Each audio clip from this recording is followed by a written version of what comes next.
Bonjour à tous et bienvenue dans cette émission des plus historiques puisqu'aujourd'hui nous allons parler d'un modèle particulier de notre constructeur de Stuttgart, la Porsche 991 Targa 4S. Raise my hand to the fire, but it's no use, 'cause you can't stop it from shining through.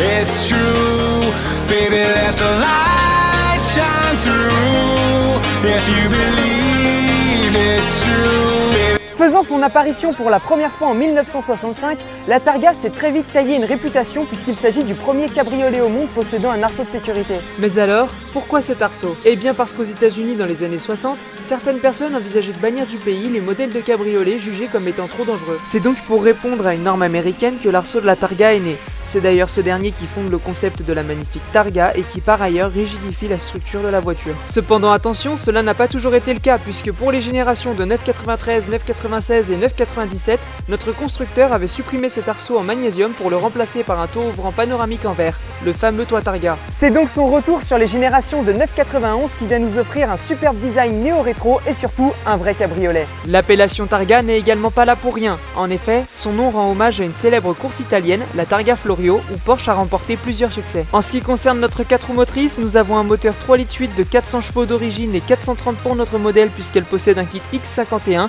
une boîte double embrayage PDK à 7 rapports et réalisant le 0 à 100 en 4,4 secondes.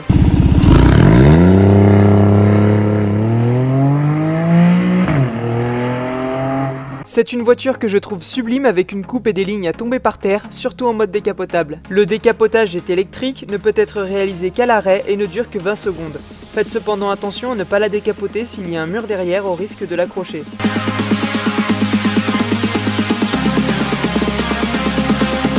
A bord, on retrouve l'univers Porsche avec les 5 instruments ronds dont le compteur au milieu, la clé à gauche ainsi que notre célèbre boîte PDK. Bref, on ne perd pas nos repères, on a une superbe finition et une qualité irréprochable. La qualité se fait notamment ressentir avec tous les inserts en fibre de carbone présents sur notre modèle. Une autre chose importante, qui dit 911 dit 4 places mais peu d'espace.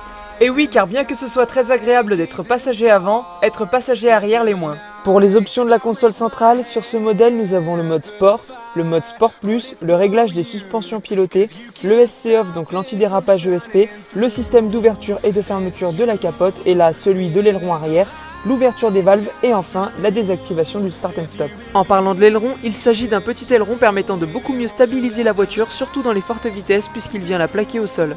Question coffre, il y a le fameux coffre avant, mais lorsque la capote est fermée, la bulle arrière vous offre un espace de rangement supplémentaire. Enfin, on a des roues en 20 pouces très jolies avec des gros disques de frein qui sont ventilés et perforés. Côté route, c'est une voiture très confortable et docile, notamment grâce à son châssis. Elle est parfaite pour pleinement profiter du flat 6. En plus, elle est très insonorisée au niveau de l'intérieur, ce qui est très agréable. Là où je veux en venir, c'est qu'il s'agit d'une atmosphère vraiment agréable dans laquelle on peut parler calmement sans avoir à crier et dans laquelle surtout on n'est pas sujet au bruit en permanence. L'avantage, c'est que nous avons la sportivité et la rigidité d'un coupé tout en pouvant rouler en décapotable. C'est donc un parfait mixte entre plaisir de conduite et conduite tranquille. Cependant, il faut savoir qu'elle est quand même plus lourde qu'un coupé avec un poids de 1575 kg. Mais ce n'est pas grave puisque la stabilité est exceptionnelle, qu'elle est très amusante à conduire et qu'elle se montre efficace et confortable. La voiture est mobile et possède un train avant qui fait le travail car il est très précis. En effet, comme c'est une 4 roues motrices, il y a plus de poids.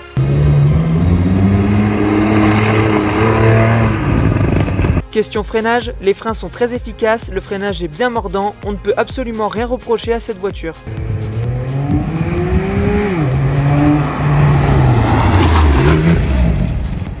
De même pour la stabilité qui est très correcte et satisfaisante.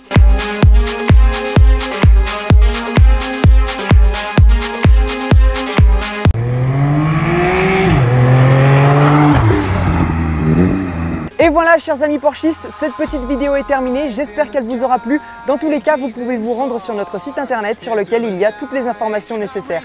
Quant à moi, encore une fois, je vous dis à très vite dans une prochaine vidéo.